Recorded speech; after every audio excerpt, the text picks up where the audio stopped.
Welcome to episode 7 of the video camera course, and you guys are almost there, 3 episodes to go. This one, luckily, won't be as long as the last one is because you guys already learned a lot of those key elements and principles that are going to be applied indoors in this video. So in the last episode, we covered the rule of thirds, we covered positioning the subject, we covered the different shot angles you can take, and we covered the cinematic movements that'll also be used obviously indoors as well. But needless to say, guys, the key difference now that we're indoors is that we've lost access to our sun, which is our main key light. So if you're trying to shoot anything indoors without some type of professional styled key light, which doesn't have to break the bank or anything like that, and we'll get into different lights and styles of lights and stuff like that, how to use them, what to use them for. That'll be in a later episode of the course. But for now, what I want you to know is you need a professional key light. The key light is a light that's actually lighting your subject. And obviously outdoors, that would be the sun. And we really don't need anything else. Indoors, you kind of want a key light, and in a lot of situations, you might want some more lights as well to add some texture and some depth to the background. Give yourself a nice streak of light going across the wall behind you or something. Look like there's kind of light coming in through the blinds or something like that. You might want something like a rim light like I have that's sort of creating this little teal, very subtle, but teal highlight that you can sort of see here on the side of my face and everything. It looks like it's sort of being shot from behind me. All those little things sort of play into giving you a really professional looking indoor lighting setup. But if you're just getting started and you want to hop on YouTube, you want to start a podcast, you want to do anything like that and just sort of get up and running, one light is all you need. So this is the one I have. It's a newer 660 RGB Pro. The kit actually comes with 2 lights. It's fantastic. And you can get a softbox for it, which basically is a diffuser that goes over the panel itself and allows things to sort of soften out and doesn't look so harsh when the light is shining on your subject. So the softer your light is and the more diffused it is, as well as the bigger your light source is, that's what's going to give you that really soft cinematic lighting. So again, you're going to want a nice big light with the softbox. That's super important. That's going to be the main light that you use to light your subject. That's what's lighting me right now and actually illuminating my face.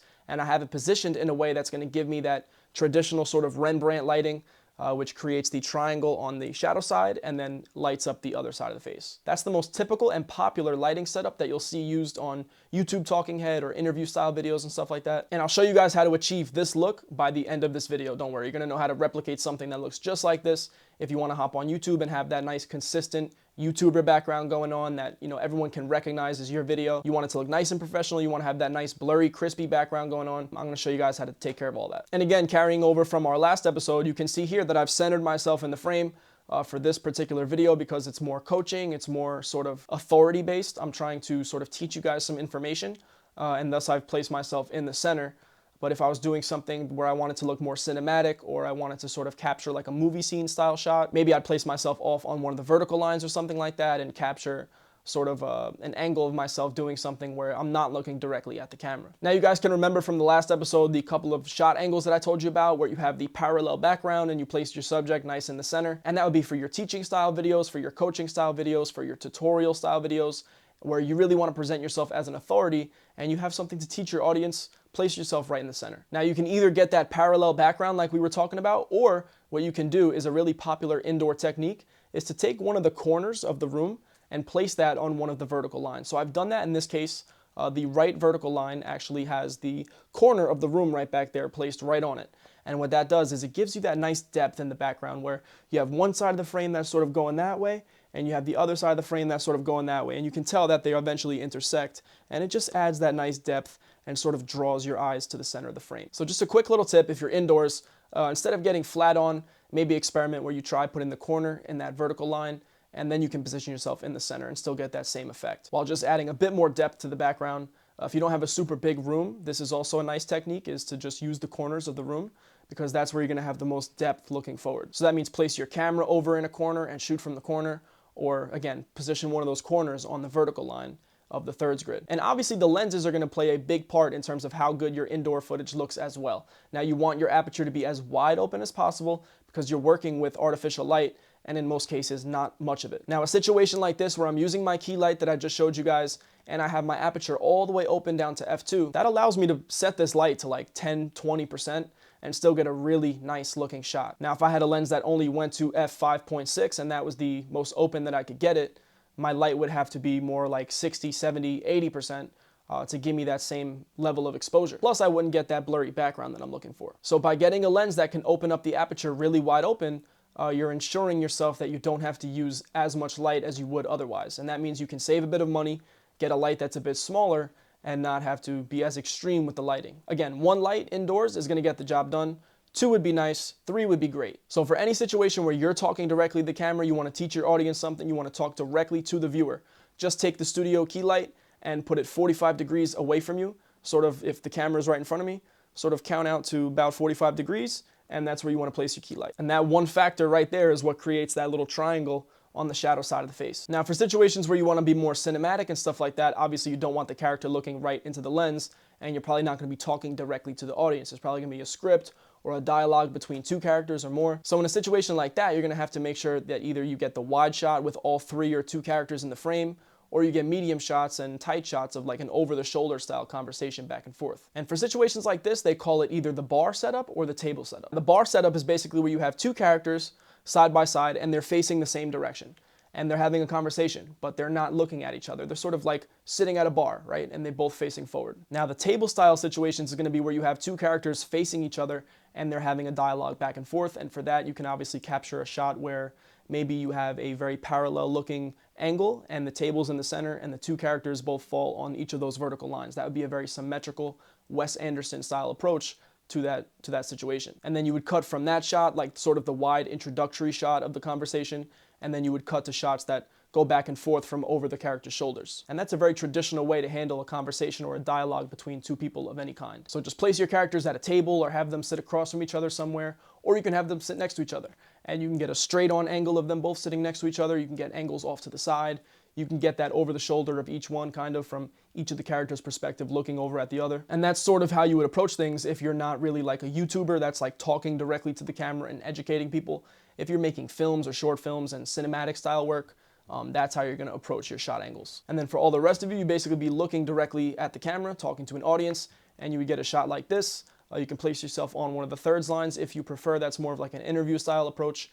But if you want to be teaching someone something, I really recommend that you place yourself nice and just dead center. Also, a lot of the tips and tricks that I gave you guys in the last episode, like getting those really nice low to the ground angles, that still applies indoors as well. Also, slightly underexposing the shot is still going to give you that like warm, cozy, cinematic style feel, whereas slightly overexposing it will give you that bright commercial look. And speaking of bright commercial look, that reminds me, there's probably a lot of you that want to do product display videos. Maybe you're shooting commercials for different businesses and you want to display their products in a really cinematic style showcase. Get yourself a nice table, get yourself some poster boards from Staples, and get yourself 1 key light and a tube light, which again, we'll go over in the lighting episode, but get yourself a nice solid light and just some poster board backgrounds. And you can swap between different color backgrounds and you can get a nice tight shot of the product, set up the lighting professionally, and it's gonna look fantastic. It's gonna look like it was shot in a commercial studio of some kind.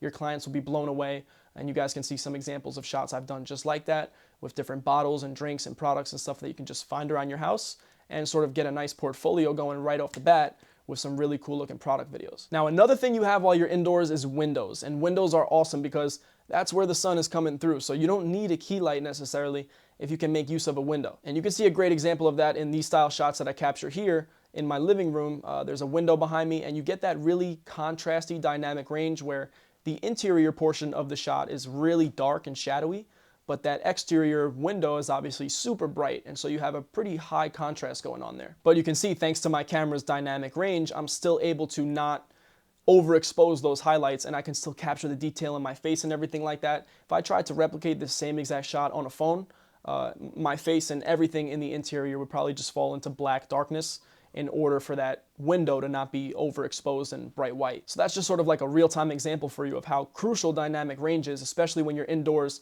dealing with windows. The higher your dynamic range, the more useful windows are going to be for you. Now, what you can do to compensate if you don't have as high dynamic range as I do, or maybe you're just unsatisfied with what you're looking at on your screen, you can put the curtains to actually diffuse the light coming through the window. Now, what you can do with your window if you want that nice, bright, sort of YouTuber style look is make sure that the window is kind of to the side of you and a little bit to the front. And that's going to give you a similar 45-degree angle that your key light would ideally be at.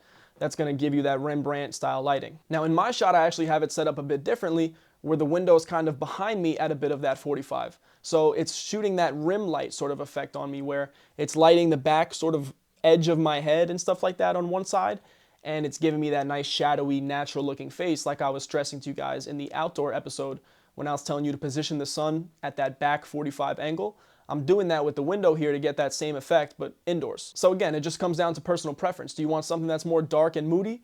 you would set things up like I did. If you have Windows, guys, use them, and it's going to save you money on not needing so many studio lights. And that's really all I have for you guys, I think, for this episode. Now, again, I know this was a little short, but the last episode really covered a lot of the fundamentals and movements and angles and stuff like that just translate indoors as well. You're just using light in a different way. Key thing to remember is light the space around you and not so much the face, unless you're doing like a YouTuber situation or a coaching situation where you would want to light the face first and then have the space fall into darkness. And a great example of this, sort of like the most bare bones example I guess I could show you, is actually CoffeeZilla, if you're familiar with his YouTube channel. His second YouTube channel, Voidzilla, just has this very black void background behind him, but he's like nice and professionally lit up, and it just sort of creates this void of dark behind him, and you're forced to just focus on him because he's really the only thing you're looking at. That's the situation where you're lighting the face and not the space. But in any other situation where you want it to feel more like a film, you want things to feel cinematic,